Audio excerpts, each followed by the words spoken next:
So I'm truly blessed to know him. And with that, I give you Brent. Hi, Brent. Hey everybody, Brent, an alcoholic. Hey, Brent. Hey, Brent. I'll start off with, I came from an alcoholic family. Everybody, my uncles, aunts, distant family, everybody was big in drinking. So I was raised around the good times of cookouts and get-togethers, and everything always involved alcohol. And a lot of that it's stuck with me as I grew up.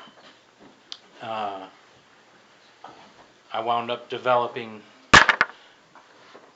a habit of excess in everything. You know, Jim brought it up earlier at the social. Something I've said a lot before. I'm addicted to more, and it's not so much that I just have an alcohol issue. It's no matter what it is, what I get into, I tend to go overboard. So I have to check myself a lot. Early on, when the first seriousness of my drinking, when it would get to excess, was in my teens, and there was some times I got into a little bit of trouble. But then I wound up leaving home actually just before my 18th birthday. We lived in Florida, and I moved to Charlotte, North Carolina, and shortly thereafter, pretty much drinking every day at that point. And I did odd jobs. I was trying to start my own business doing remodeling, construction, and as many of you know, in that kind of work, that's often also the kind of people you hang out with, and you tend to go to bars and pool halls afterwards, and that's what I did. So all I was doing was basically developing myself from a amateur alcoholic to a professional alcoholic, and it got to where my tolerance got so high that I had to go to the harder stuff. I usually started off with beer, but and I always drank beer during the day, but it got to where harder liquors played more and more of a part of it, and then after a while, some other illicit substances made their way into my system because it would help me drink more and keep me awake longer. As I got up early, I always managed to work, always managed to get jobs done, albeit there was a lot of times it was hard to get up and go do it, so that's where a lot of those illicit substances came in. I had gotten married, and she was an alcoholic, and she lived the same basic lifestyle I did, and so in the beginning that's why that relationship worked out, but after a while that relationship wasn't working out so well, and then in the late 90s things were slowing down. There was a little bit of a recession coming on. There was stuff in the Charlotte area, Mecklenburg County, going on with construction, and business was slowing down. My marriage was definitely on its way out. For all intents and purposes, it was over, and I really went on a binge, and I reached a point where I was ready to throw in the towel. You know, I was like, this life just isn't working out, and so I took off. I took off down toward Florida, and I'm just in an in and out, blackout, continuous state of drunkenness. And I'm not gonna lie, contemplating suicide was definitely on my mind, and I felt like everything I'd worked for and whatnot was going out the door, and I had lot of financial responsibilities. I had a lot of people that worked for me, and I felt like I was letting everybody down. And of course, I had an ego issue, as a lot of us alcoholics do. And so there was a lot there I couldn't swallow. And so I eventually made it to a boat dock down in Key West, Florida. Part of the reason I had gone to Florida was because a lot of my family still lived down in Florida. Why I decided to go down there to be around them while I was contemplating all this, I don't know. But I was in a blackout state at the time. The only reason I know a lot of this is from depositions from victims and law enforcement. But apparently I had taken a whole group of people hostage when a police officer had rolled up on me, and I had a pistol, I had alcohol, and he wanted me to get down. I wouldn't get down, so I started my way down this boat dock, and apparently I was rounding up people that was there on the way to the inn, and I wouldn't let them go by. So I had like a 4.5 hour standoff with law enforcement, and of course they had multiple agencies and 50-something officers at the scene at the time, and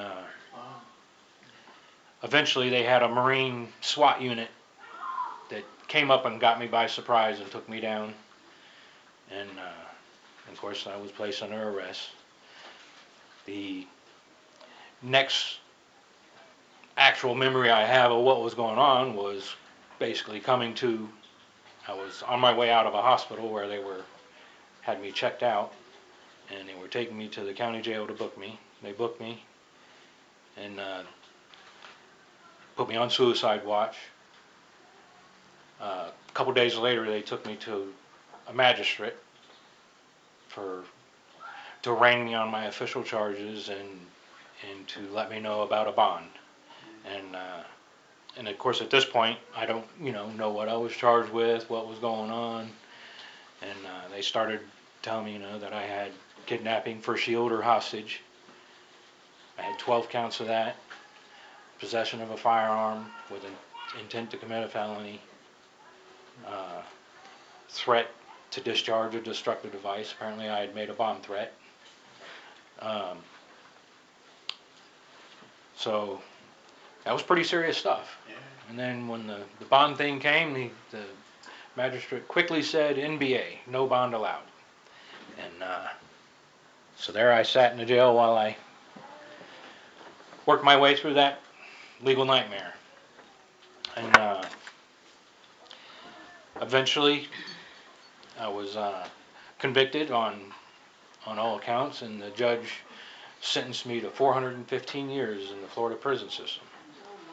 And now I had some legal issues with that sentence because it was all part of this continuous crime spree, so it should have been all consecutive, but the judge charged me concurrently, one after the other, for each of the kidnappings. That's why because those are 35 to life sentences, and that's why I got up there into hundreds of years. So off to prison I go, and of course I was pretty down, and I had a lot of personal issues, that I had outside of my alcoholism. I had anger issues, I had patience issues, I couldn't deal with stupid people, I didn't like criminals, and here I was basically sentenced the rest of my life to live in an environment buried in that. So it was a very, very hard adjustment, and I soon realized that you could get drunk in prison, off prison hooch, buck, whatever you want to call it, and I started doing that. And one day while drunk on some prison hooch, a guard came to deal with me over it, and when he reached for me, I batted his arm away, and they put me in solitary confinement for 4 years for that, for battery on a correctional officer. And So now I really had a lot of time to self-reflect on just how bad I'd ruined my life, and in what predicament that I was living in, and that that was a real that was the hardest time I had in prison mentally, dealing with being in solitary confinement. Because sure, the first few months ain't too bad, but as the time goes on and on and on, you know, when I only had my thoughts to entertain myself with, you know, it was pretty trying. You know, I really had a lot of anger issues at the prosecutor, because part of the issue with my case was, while I was in the county jail is when the 9/11 terrorist attacks happened, and the prosecutor tried to paint me as a domestic terrorist, so he jumped on that bandwagon, and that's where he got the fuel to secure that conviction. And I felt I was really done wrong by that, you know, because I'm not a domestic terrorist. So while in solitary confinement, I can't tell you how often I sat there and fantasized about how I was going to break out of prison, and I was going to hunt him down and have my way with him. You know, if my life's ruined, I'm going to do something about him too, you know. But eventually I made it out of solitary confinement without going nuts like a lot of people do. Uh, and I managed to get my act together, and I figured, well, if this is the life I'm going to live, if if if I can't get back in court and get some kind of remedy, then I'm going to have to figure out how I'm going to live this life, because I can't deal with the anger, I can't deal with the impatience, I can't deal with the stupidity. You know, I'm going to have to find a way to cope, because I can't fight that many people, you know. And so I started to get involved in some programs.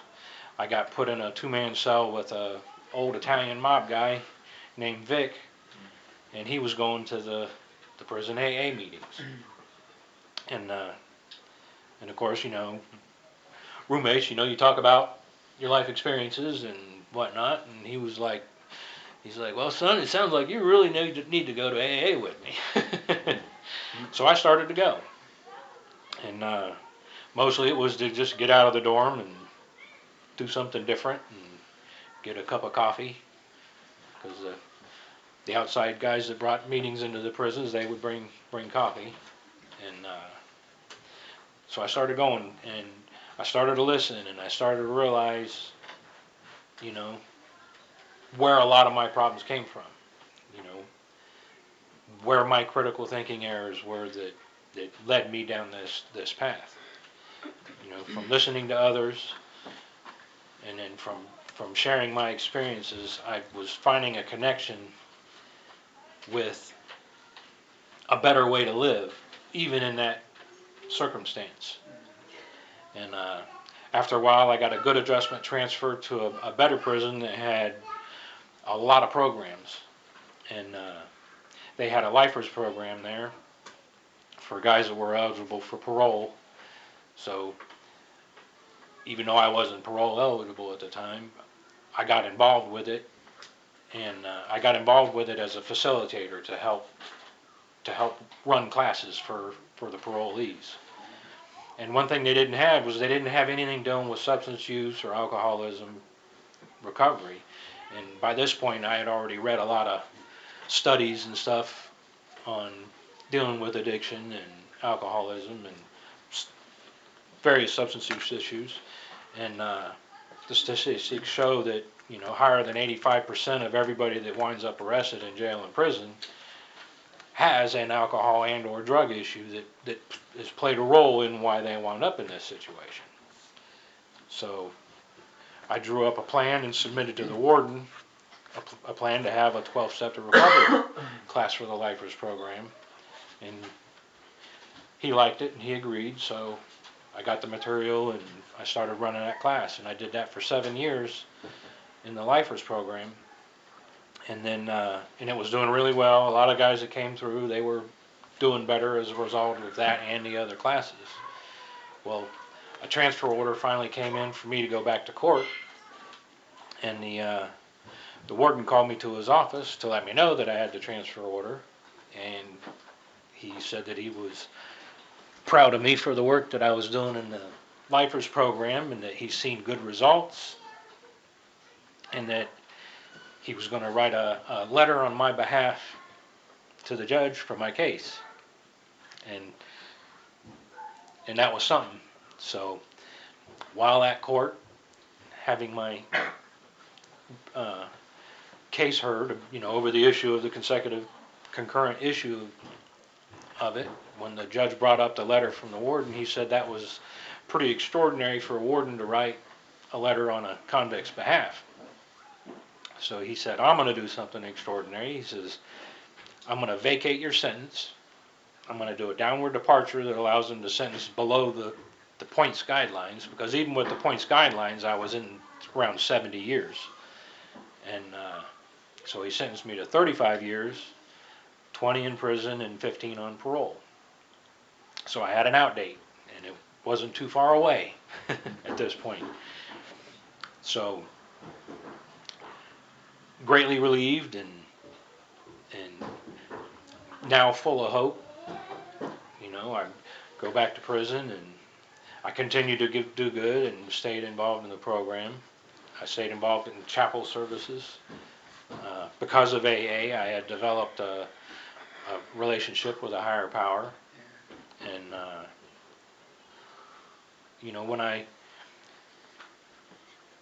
when I do stuff, regardless of what it is, a job or a project or whatever, I had learned to do it as if I was doing it for my higher power and not for myself. And having that attitude gives me better focus, and not only for doing a better job, but doing it for the right reasons. And I implemented that in a lot of areas of my life, and I could see where my thinking was changing over time, and my reactions were changing over time. My anger issues were going away, my tolerance issues of stupidity and criminality and whatnot, was all that stuff was changing, and it was for the good. As I was getting real close to release, months out, I started to have a lot of fears. Of course, I was elated that I was about to be released, but where was I going to go? Who was going to give me a job? Was I going to be able to find somebody to be in a relationship with? Hearing all this horror stories from guys that were always coming back to prison, because they couldn't find a place that would let them rent, nobody would hire them and all that stuff, So that was eating on me a lot, And then another thing that happened was one of my attorneys sent me a letter that to let me know that same prosecutor that I had fantasies about had committed suicide, and that he was dealing with alcoholism, right? And why I know that I had gone through positive transformation was I didn't have any joy out of that. The first thought that came across my mind was to pray for him.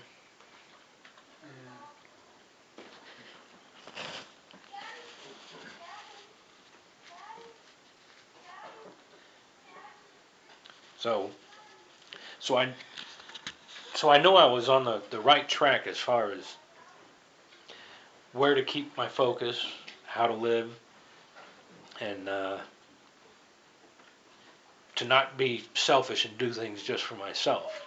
I'd learned a lot of stuff in prison about helping others and how that made me feel better, helping them for nothing instead of for something in return. I had a situation, I was fortunate I had people that would send me money so I could buy stuff off the commissary. And even though it's Florida, they get pretty cold in the winter, The dorms we had often didn't have heat.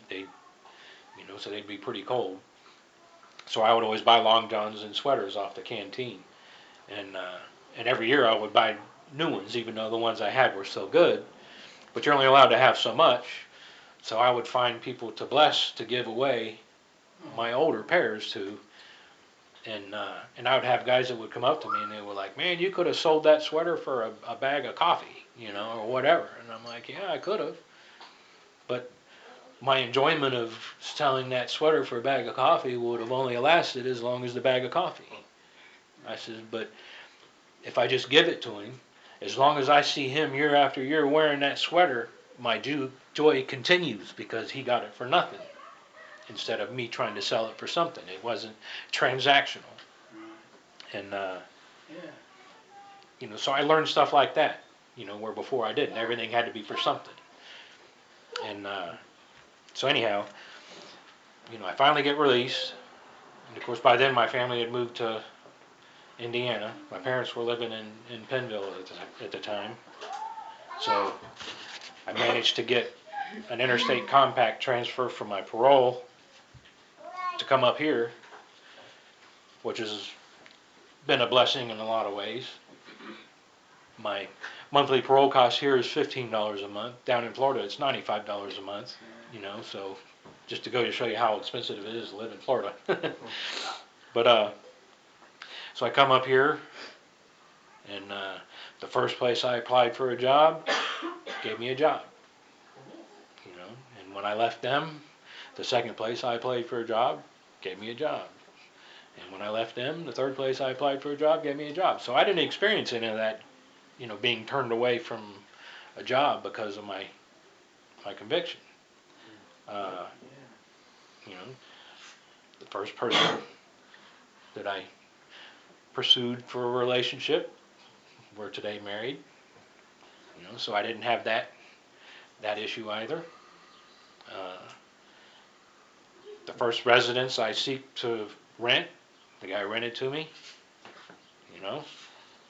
So it proved that a lot of those fears that I had just before being released, were they weren't valid fears. Well, they may have been valid fears to some extent, but they didn't come to fruition. And so each of these things that happened, was just giving me better and better hope for my future. I had a lot of fears that occupied a lot of space in my head for a while, and it was a relief to not have to deal with that. I did have some adversities, getting out. I went to get my driver's license, and everything was going good until they actually went to print it out, and they were like, "Oh, we can't give you a driver's license. You got a indefinite suspension for a DUI." Well, I did have a DUI in North Carolina, but I'd since had my license back. And they're like, "No, it says here you got one in 2006. And I'm like, 2006? Yeah. Not only was I in prison, I was sitting in solitary confinement in 2006. How the hell did I get a DUI? I guess I'm just that bad of an alcoholic, huh? But it appears my ex had facilitated somebody getting a driver's license in my name, and they got a DUI, and of course they didn't go to court, so I was convicted in absentia, and so I had to, it cost me like $4,500 in classes and court costs and fines and fees and this and that for me to finally get my driver's license, and there's a lot of irony in that for me, because I know there is, even though I only had one true DUI conviction, I know I drove no less than 10,000 times intoxicated. And here I was dealing with a DUI that I didn't get. So, so there's that. At the time of my release, I had put together 11 years of sobriety. And so likewise, as soon as I got out, the day I showed up here, because I had to take a bus, but the day I got to Indiana, I found the AA number, called it, and Darwin from Portland came and picked me up and took me to the meeting. And then he introduced me to Jeff, and Jeff, he picked me up and he brought me out here to Fort Recovery, and I've been coming to these meetings since, as well as many others, because I knew that AA played an instrumental part in saving the rest of my life, I should say, and that I knew that I would have to stay involved, because there's promises, all the miracles that come in it, and I am definitely a living version of those promises, for just how far down the road I'd gone in the wrong direction, and here I am, and it's really been a blessing. Uh, Today, wife works for the Drug Coalition in Portland. They serve, I don't know how many counties, but I'm a member of their executive board. I was voted to be president of their RCO, which is the Recovering Community Organization. I volunteered to do stuff, pick up guys, take them to meetings. I just recently finished a little remodel project at their office. Got another one coming up. I like being involved and staying involved with everything to do with recovery, because by doing that it keeps me on track. Because I know that sometimes life circumstances come along and it can be trying. When the COVID thing first hit and we were going into COVID lockdown, and my job said they were laying us off because of it, and there was no time when we were going to come back, all kinds of fears flooded in. I was just starting to get my life back in order, and the pressure was great, and I didn't listen to my true conscience, and I wound up drinking, so I had a relapse. And then a year later, Sarah got cancer, and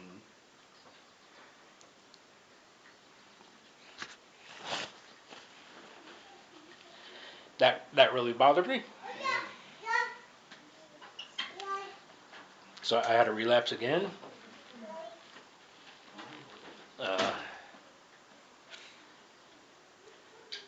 But I made it through it because I never left the program. I always came back. And today I'm coming up on 4 years, right? Something like that. You just have 4 years. I had 4 years. I'm working on coming up to my 5th year, which will be, March of next year. This program is just a real blessing.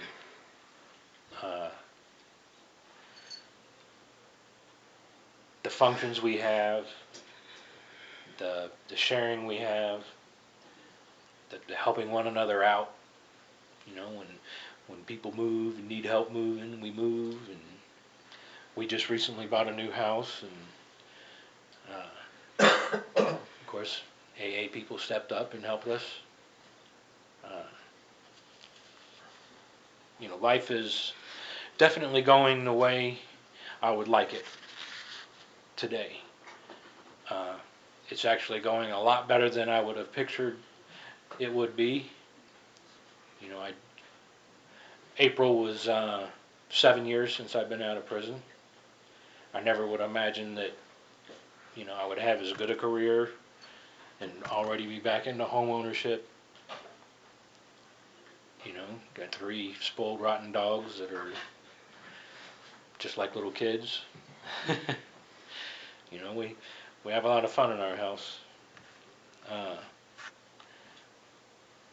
I love playing pool, and the house we got has a room big enough, so I was able to get a pool table and put in it.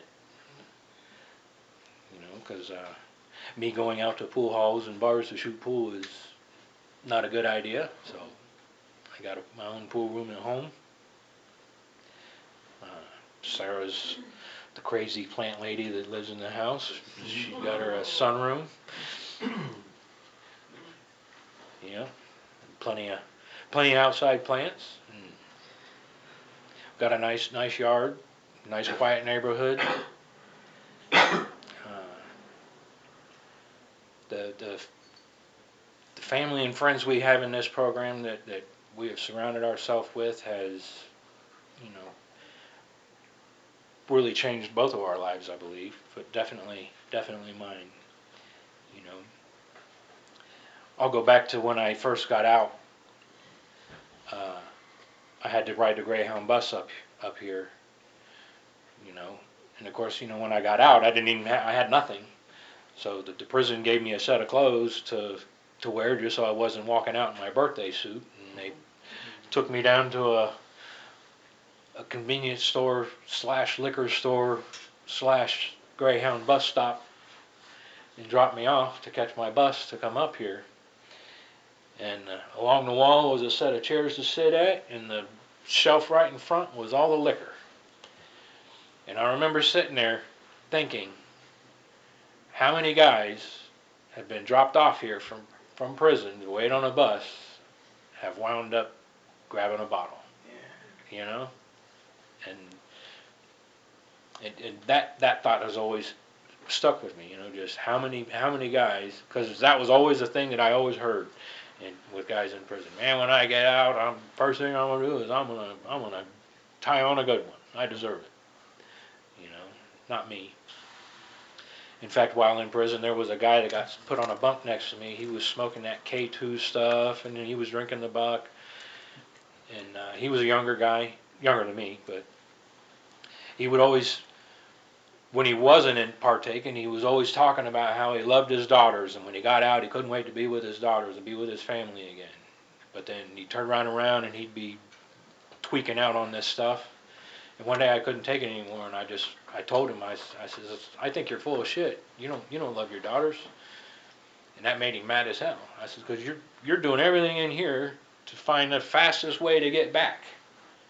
You know, if you love your daughters, you'd be straightening yourself out and getting off this stuff. You know, so that you could have a quality of life with them when you get out. I said, you don't have a good quality of life with them while you're in here, and you're going to come back if you keep doing it. If you can't stop doing it in here, you're not going to do it out there. So he was pretty mad, and he didn't talk to me for a while, but eventually he came around, and eventually I did get him to go into the program, and he did straighten up, and he did get off the stuff, and a lot of that came through me sharing, you know, my experience with him, and Sarah and I took a trip to Florida, and I'd always kept in contact, and we went and visited him, and he's doing well. You know, I think right now he's living in South Carolina doing a remote job, but he's gotten out and he's done right, and I like to think that, you know, I played a good role in mentoring him to live a better life, so that he wouldn't go back. You know, and that's the kind of stuff that this program has taught me, is to invest in others. You know, because people are worth it. You know, no matter how many times they fall, you know, how many times they keep going back out, you stay invested in them, because eventually one day, hopefully they'll get it, and then they'll carry on the same work. You know, that's really what I like seeing most in this program. You know, and today I have a good relationship with my wife and a higher power, my God of my choosing. You know, we go to church. We do church online often. I think we're living our best lives today, and I owe all that to this program. With that, I think I'm done. Yeah. Oh, one last thing. Something I always like to say at the end is you know, God is good, His grace is real, and the evidence is me. Yeah.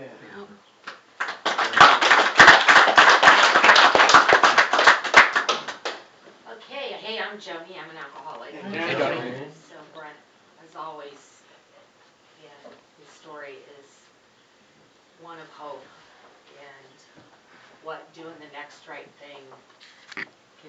someone. I'm just super proud. I'm blessed. Pretty sure I was at that Portland meeting you were at for the first time. Were we at the park? Or was that a second meeting? No. No, the first one we had upstairs. Okay, so it was in the beginning. Yeah. Because I remember seeing you and sitting there and thinking, wow, what a story. And you're just amazing. And congratulations to my friend Thomas. You're amazing too.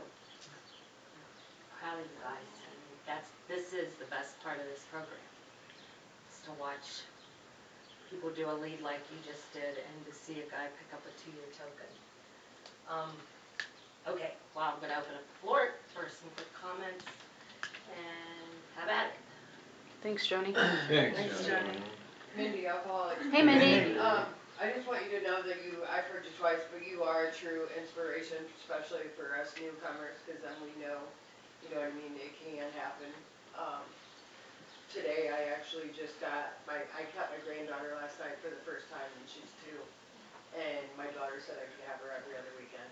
So it's good to hear your guys' leads, because then we got something to look forward to, or, you know, help us know that we can still succeed. Thank you for that. Thanks, Mindy. Thanks, Mindy. Thomas, I'm an alcoholic. Hey, Thomas. Wow, 12 charges to 12 steps. Huh. It's inspiring.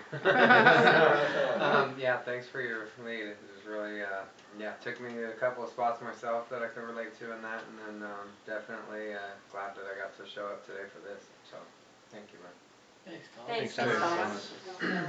I'm out on an alcoholic, and Yeah. I really love that story, and especially the part that, you know, you went back out, and you come back in, went back.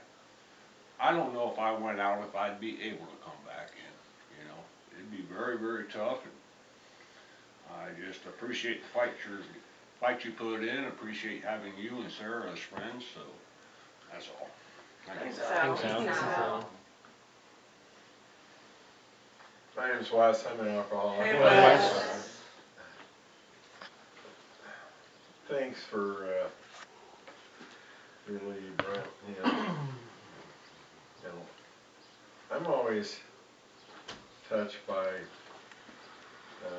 people who can just go ahead and speak, no matter how many times they tear up, and just keep going, because that's complete honesty. You don't have to ask any questions about whether that's real.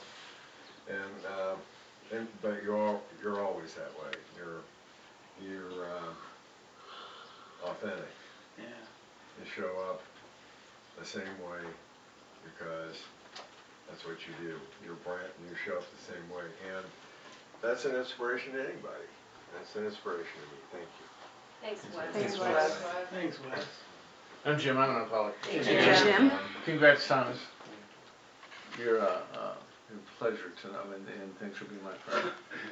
And I know I'll never get tired of hearing Brent's story ever. But to continue like our talk about being addicted to more, it occurred to me as you're talking this time that, if we can use these 12 steps and somehow arrest our addiction to more, and finding a higher power and the way through it, that we have an opportunity to find contentment with what life has given us, what we have, and a true peace and serenity that's really just amazing to have. And life is very, very good when we see that, and it's all based on service, just like you said. I mean, that's when we find a way to serve, that opens up all the doors for it. And I hope I never forget that, because that was really foreign to me. That was the biggest. It took me 20 years to figure that out. That's how smart I am. That's it. But thanks, Billy. Thanks for being my friend. Thanks, Jim. Well, I'm Sarah, and I'm an alcoholic. Real quick. The story for me is always a reminder that what the disease has waiting for me if I were to choose to pick up, because I know that I live my life in a blackout stage a lot of it. And there are things today I have no recollection of, and or I'd wake up mornings and have no clue how I got home or how the dents in my car happened, and there were a lot of them, a lot of times. That could be me. That could be probably a lot of us. Anyone who's ever lived in a state of blackouts. That's all it takes, is that one time. And so your story is one of, it is truly a miracle. It's got God all through it, and doing the next right thing, and just being with you and being able to watch you work a program and see you live the program has taught me so much about acceptance.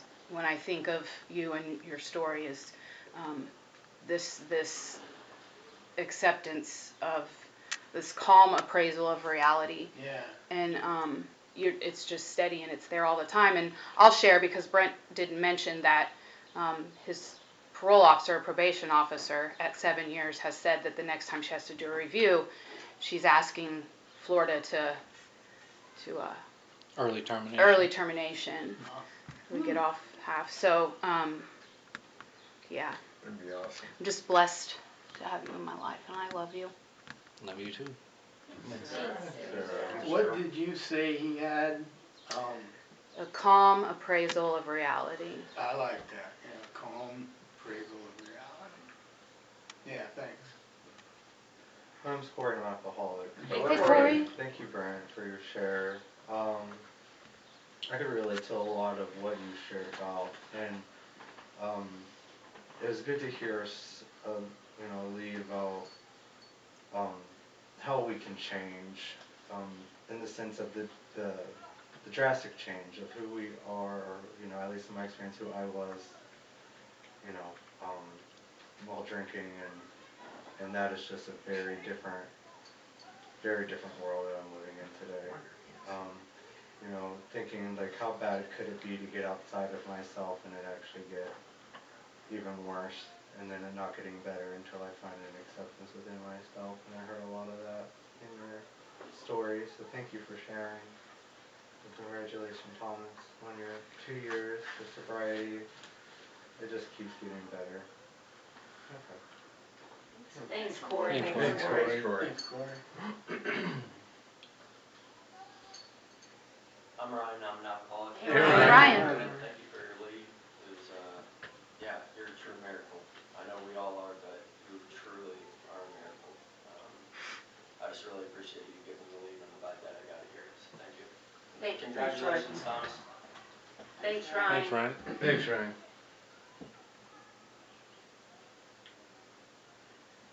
Okay then, Let's see, now we're gonna get a circle. Who you here, what you see here, stay here.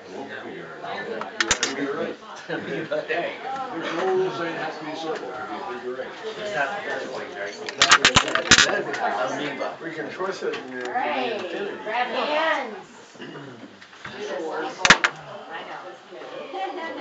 And there's pineapple upside down cake and homemade ice cream in there. Grab some and stand out on the porch and Joy Fellowship.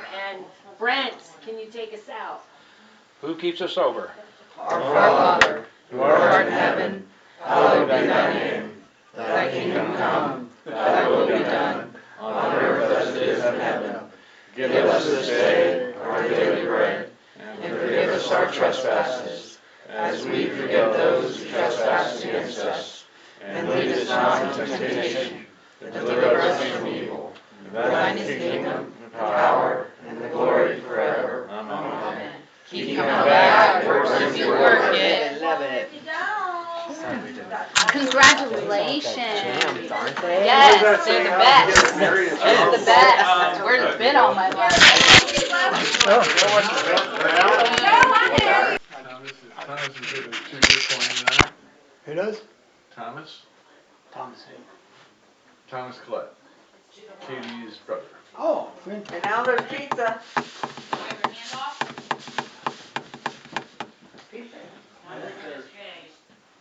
Chocolate and vanilla.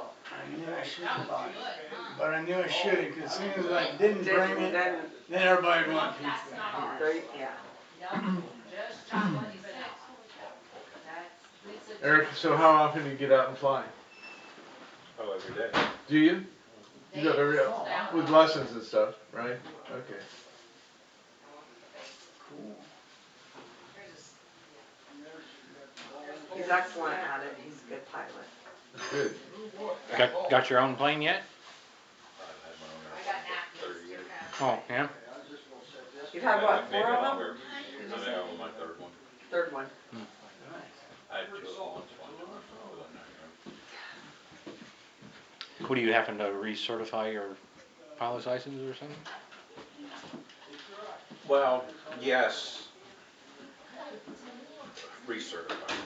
Every pilot has to go through what they call There's a your brother. flight review every 2 years. Yeah. I know the flight instructor, I do those. So I do a lot of flight reviews. Mm. And it's not a pass or fail situation. I can just refuse to sign off their logbook until they meet the requirements. And so I usually instruct them until they meet the requirements and then sign their logbook off. I started this conversation with this pilot I know that he's got a beautiful boat. I've met so many pilots that are crazy about sailing. Well, if you think about it, it's the same thing. Yeah. I mean, air is a fluid, Yep. just like water is a fluid. Right. And so there are a lot of similarities. You're already a weather junkie, so you do You that. have to be. You know. You always know which way it's blowing. You always know how hard it is. Yeah. Yes. And people that come from the boating world into the aviation that I've taught Oh, that's do a really recorder. Right. Like, I'm gonna buy you. But it cracks you up because this guy down there, I mean, Sitting in there? I've done another one. I knew a guy that flew for USA the same way. He gets more thrill every day out of sailing than he did flying an airliner. Because the airliner just turned into this. Oh my gosh, Thomas, I milk haven't seen you run here type for a of while. How you doing? You know. Nice to see you. Yeah, it's good to see you. He says basically, Todd was like, I take off. I feel like I should And let then people who we haven't turn it over heard to the you other crew sit and I go- in here closer. I go fall asleep. Because you're not going to talk loud enough if you don't talk loud. Do what now? Exactly. Said I feel like I should sit in there and let people who haven't heard you sit in here. Because I don't feel like you're going to be loud enough. You know what I'm saying? Well, there won't be as much noise. Yeah. Good. I think they're fine. Hey, Hey, Ryan. All right. how you doing? Hey, Ryan. Good. Hi. Ice cream in there. CJ. How's it going? Hey, man. I was just trying to find a trash can. There should be one in there. Yeah, I dropped my trash. So we do have, I think we Do you make a lot of, like, them balloon things like you had for the anniversary? Because I got the holders for the balloons, if you want them. No, that was the first time I'd ever done it. Okay. Joni bought those and then gave me that job. I had never ever done it. I was gonna say, if anybody wants any balloon holders, why throw them away? Right, yeah. Somebody sitting there? No. Get some 50s if you know somebody being 50. Yeah. Who's their chair? Who's their chair person? until Jen gets here. Okay. What do they like, Al? What do they look like? Oh, it's 7 right now. I'll read this. Okay? Thank you. Or just like a little piece of plastic, have a little top on them, when you tie the balloon, you just stick them on it. So like, they make them okay. Oh, gotcha. Yeah, I finally got rid of them balloons. I'm tired of them. You must have used some good air in them. Bindi. You Oh. doing tokens? They're still wearing up yet. Oh, really? I blew them up with my own air. February hours. You had some good air before. Full of hot air. I've been told that before. I mean, most of them held up pretty good. Did you decide what year? Are you getting a nice I think so. Somewhere I got our Yeah, I new wasn't tokens. wanting to pop them because they had confetti in them, so I wanted to wait for them to get Can I down so I squeeze wouldn't in go here? poof. Yeah. Can I squeeze over there Sure. by Brent, just because I'm gonna chair and I don't want to have my back to this. Thanks. Is it open? Very well. I think so. Okay. There we go.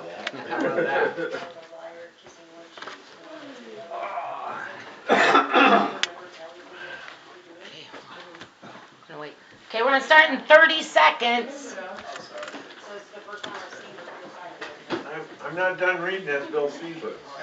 Keep reading, Front to Wes. back and pick one. Keep reading, buddy. Page 8 or page 10? Well, we're good for the day because the longer reading comes from Bill C. Well, I got 51. Corey, there's a, we can scoot over here, we got more room for you back in here. Is there another folding chair? There's a, that's a, oh wait, we got you, Corey, we got it. Johnny's got it. I got one right It's here. only enough though, That's somebody else mine. might want it. That's mine. No, I have to because I'm supposed to. There. Thank you. All right, here we go. What you doing? This is my chair, dude. For at least a minute. You wanna go see over her? here? Chair, and Come let's on. start. You gotta steal my seat. Yes. Okay, we ready? It's hot in here That's now. Brent's seat. That's Brent's seat. Brent, give me it. Okay. Hey friends, my name's Joni and I am an alcoholic. Would you please help me open the meeting with the serenity prayer? God, Grant me the serenity To accept the things I cannot change, the courage to change the things I can, and the wisdom to know the difference. The speaker for the meeting? Oh, where's it? I don't know. In the bag? Oh, it's in the car. Okay. Hey, I can get the one out of my car, you don't have to get out. Okay. Perfect. All right, there we go. Sorry. Technical difficulties. All right. Here we go. Alcoholics Anonymous is a fellowship of people who share their experience, strength, and hope with each other that they may solve their common problem and help others to recover from alcoholism. The only requirement for membership is a desire to stop drinking. There are no dues or fees for AA membership. It is self-supporting through our own contributions. AA is not allied with any sect, denomination, politics, organization, or institution, does not wish to engage in any controversy, neither endorses nor opposes any causes. Our primary purpose is to stay sober and to help other alcoholics to achieve sobriety. And with that, I have a friend that's going to tell us how it works tonight. Hi, I'm Fred. I'm an alcoholic. Hey, Fred. Rarely have I seen a person fail who has thoroughly followed our path. Those who do not recover are people who cannot or will not completely give themselves to this simple program. Usually men and women who are constitutionally incapable of being honest with themselves. There are such unfortunates. They are not at fault. They seem to have been born that way. They are naturally incapable of grasping and developing a manner of living which demands rigorous honesty. Their chances are less than average. There are those, too, who suffer from grave emotional and mental disorders, but many of them do recover if they have the capacity to be honest. Our stories disclose in a general way what we used to be like, what happened, and what we are like now. If you have decided you want what we have and are willing to go to any length to get it, then you are ready to take certain steps. At some of these we balked. We thought we could find an easier, softer way, but we could not. With all the ernst at our command, we beg of you to be fearless and thorough from the very start. Some of us have tried to hold on to our old ideas, and the result was nil until we let go absolutely. Remember that we deal with alcohol, cunning, baffling, powerful. Without help, it is too much for us, but there is one who has all power. That one is God. May you find him now. Half measures avail us nothing. We stood at the turning point. We ask his protection and care with complete abandon. Here are the steps we took, which are suggested as a program of recovery. The 12 steps. We admitted we were powerless over alcohol, that our lives had become unmanageable. 2, we came to believe that a power greater than ourselves could restore us to sanity. 3, made a decision to turn our will and our lives over to the care of God as we understood him. 4, made a search and fearless moral inventory of ourselves. 5, admitted to God, to ourselves, and to another human being the exact nature of our wrongs. 6, we're entirely ready to have God remove all these defects of character. 7, humbly ask Him to remove our shortcomings. 8, made a list of all persons we had harmed and became willing to make amends to them all. 9, made direct amends to such people wherever possible, except when to do so would injure them or others. 10, continued to take personal inventory, and when we were wrong, promptly admitted it. 11, sought through prayer and meditation to improve our conscious contact with God as we understood Him, praying only for knowledge of His will for us and the power to carry that out. 12, having had a spiritual awakening as the results of these steps, we tried to carry this message to alcoholics and to practice these principles in all our affairs. Many of us exclaimed, "What an order, I can't go through with it." Do not be discouraged. No one among us has been able to maintain anything like perfect adherence to these principles. We are not saints. The point is that we are willing to grow along spiritual lines. The principles we have set down are guides to progress. We claim spiritual progress rather than spiritual perfection. Our description of the alcoholic, the chapter to the agnostic, and our personal adventures before and after make clear 3 pertinent ideas. A, that we were alcoholic and could not manage our lives.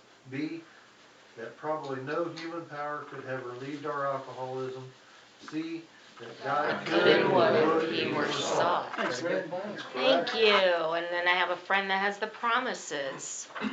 Tom, alcoholic. Hey, Tom. If we were painstaking about this, excuse me. If we were painstaking about this phase of our development, we'll be amazed before we're halfway through. We're going to know a new freedom and a new happiness. We will not regret the past, nor wish to shut the door on it. We will comprehend the word serenity, and we will know peace. No matter how far the state we have gone, we will see our experience can benefit others. That feeling of uselessness and self-pity will disappear. We will lose interest in selfish things and gain interest in our fellows. Self-seeking will slip away. Our whole attitude and outlook upon life will change. Fear of people and of economic insecurity will leave us. We will intuitively know how to handle situations choose to baffle us. We will suddenly realize that God is doing for us what we cannot do for ourselves. Are these extravagant promises? No. They are being fulfilled among us, sometimes quickly, sometimes slowly. They will always materialize if we work for them. Thanks, Tom. And then next we have somebody who has the daily reflections. I'm Kevin, I'm not. Hi, Kevin. Hi, Kevin. And today, I believe, will be about June 8th, and title, Opening Up to Change. Self-searching is the means by which we bring new vision, action, and grace to bear upon the dark and negative side of our natures. With it comes the development of that kind of humility that makes it possible for us to receive God's help. We find that bit by bit, we can discard the old life, the one that did not work, for a new life that can and does work under any conditions whatever. That comes as Bill sees it, page 10 and 8. I have been given a daily reprieve contingent upon the spiritual condition, provided I seek progress, not perfection. To become ready for change, I practice willingness, opening myself to possibilities of change. If I realize there are defects that hinder my usefulness in AA and towards others, I become ready by meditating and receiving direction. Some of us had tried to hold on to our old ideas, and the result was nil until we let go absolutely. To let God and let go, I need only surrender my old ways to Him. I no longer fight, nor do I try to control, but simply believe that with God's help I am changed, and affirming this belief makes me ready. I empty myself to be full of awareness, light, and love, and I am ready to face each day with hope. Thank you. Thanks. Thanks, And friend has a 24-hour day book. Hi everybody, I'm Sarah and I'm an alcoholic. Sarah. June 8th, AA thought for the day. Once an alcoholic, always an alcoholic. We always get worse, never better. We are never cured. Our alcoholism can only be arrested. No matter how long we've been sober, if we try liquor again, we're as bad or worse than we ever were. There is no exception to this rule in the whole history of AA. We can never recapture the good times of the past. They are gone forever. Will I try to recapture them? Meditation for the day. Your life has been given to you mainly for the purpose of training your soul. This life we live is not so much for the body as for the soul. We often choose the way of life that best suits the body, not the way that best suits the soul. God wants you to choose what suits the soul as well as the body. Accept this belief and a wonderful molding of character is the result. Reject it and God's purpose for your life is frustrated and your spiritual progress is delayed. Your soul is being trained by the good you choose. Thus the purpose of your life is being accomplished. Prayer for the day. I pray that I may choose what is good for my soul. I pray that I may realize God's purpose for my life. Thanks, Sarah. Thanks, Thanks, Sarah. And then as Bill sees it. My name's Wes, I'm an alcoholic. Looks like the readings are all going together today. I picked page 51 from As Bill Sees It, the coming of faith. In my own case, the foundation stone of freedom from fear is that of faith. A faith that, despite all worldly appearances to the contrary, causes me to believe that I live in a universe that makes sense.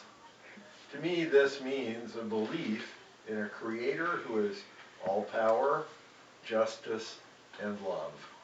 A God who intends for me a purpose, a meaning, and a destiny to grow, however little and haltingly, toward his own likeness and image. Before the coming of faith, I had lived as an alien in a cosmos that too often seemed both hostile and cruel. In it, there could be no inner security for me.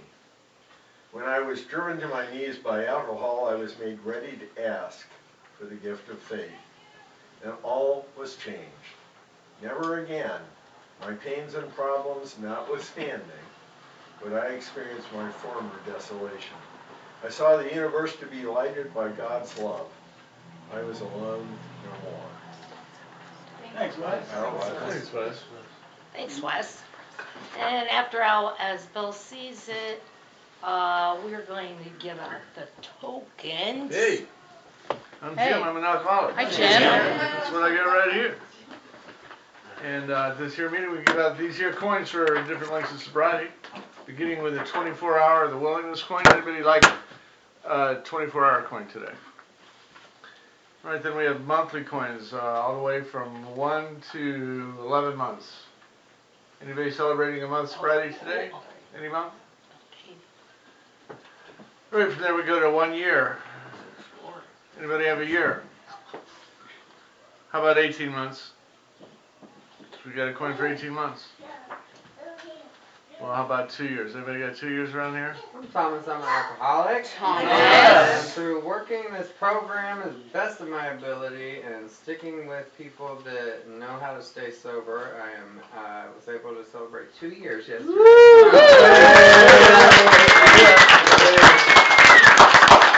This is Jenny's and this is mine. Now it's yours. Everybody? Aw. All right. There we go. All right. They're hiding the snacks from us in the kitchen. Anybody have 3 years, 4 years, 5 years? How about any year thereafter? Well, if you haven't had a drink today, give yourself your higher power hand. You know what that is? Hey, so normally we have loose leaf literature. Do it again, Jim. Oh, shame. Louder. Do you know what this is? What that sound is? You just mixed them all up. It's the sound of change. Oh, sound of change. That's for Bob. Yeah. That's Bob's line. Oh, bad. Sound of change. Get it? Get it. Work with me, people. Okay. Get it. Yeah, I get it. It's a good one. a good Wow. If you don't get that, stay after the meeting, Smoke. keep coming back. All right, and we usually have like meeting schedules, things like that, but we really don't have them over here tonight. But if you're dying for a pamphlet to read, follow me over there later after the meeting, and I'll get you one. Okay, and announcements. Oh yeah, so write this down. July 12th, Saturday, Pine Lake Extravaganza. Starts at noon. You're welcome to come at 10. The park opens then. We will have brats, hot dogs, and hamburgers furnished by the group, along with the buns and the condiments. Bring your own drinks, food item to share, and if you And like. your Speedo. Okay, Wes, I'm just getting over my nightmares. Okay, and stop. And then We want people to show up to this thing. you can bring your lawn chair if you'd like, and With the speedos. Yeah, bring chairs. You gotta bring your own chairs. there's Just picnic said lawn tables. chairs. Yeah, lawn chairs, chairs. Anything else? That's it. Think of anything else? Oh, $8 if you're under the age of 8 and under, and well, I think $10 if. Oh yeah. For the age of 10 and under. Not nine and I don't think they make one. I think it's 4 to 9, and then 10 and above is 10. All right, that's it. Okay, any other announcements? Because that one took a while. Any other announcements? All right then. I'm gonna pass the 7th tradition can, and if you want to throw something in there, great, and if you don't, no problem either. And we're going to go around and we're going to introduce ourselves. I'm Joni, I'm an alcoholic. Joni. I'm an alcoholic. Al. Wayne alcoholic. Wayne. My name is Wes, I'm an alcoholic. Wes. I'm Kevin, I'm not. Kevin. I'm Tracy, Al-Anon. Tracy. Eric. Eric. I'm Katie, I'm an alcoholic. Katie. Crystal, alcoholic. Crystal. Mindy, alcoholic. Mindy. I'm Ryan, I'm an alcoholic. Ryan. Don. I'm Crystal, alcoholic. Crystal. Jason, alcoholic. Jason. Kagan alcoholic. Kagan. CJ. I'm Jared, alcoholic. Jared. Jennifer, grateful recovering alcoholic. Jennifer. Where do you, Tom? Oh, me, Tom, alcoholic. Tom. Fred, alcoholic. Fred. Corey alcoholic. Corey. Thomas, alcoholic. Thomas. I'm Jim, I'm an alcoholic. Jim. Sarah, alcoholic. Sarah. Brent, alcoholic. Brent. All right. On the phone. Round of 4. Anybody out there on the phone this evening? Joe alcoholic. Hi, Joe. Jill. Sharon, recovering alcoholic. Sharon. Okay, that's it then. I'm gonna meet in the truck so I can get my bag. Okay. Okay, and that brings us to why we're here this evening, and we are here to listen to a lead. And the gentleman that's going to give the lead is someone that I've grown very close to and I truly care about today, and I consider him part of my family, and I love him a bunch, and he has an amazing story. And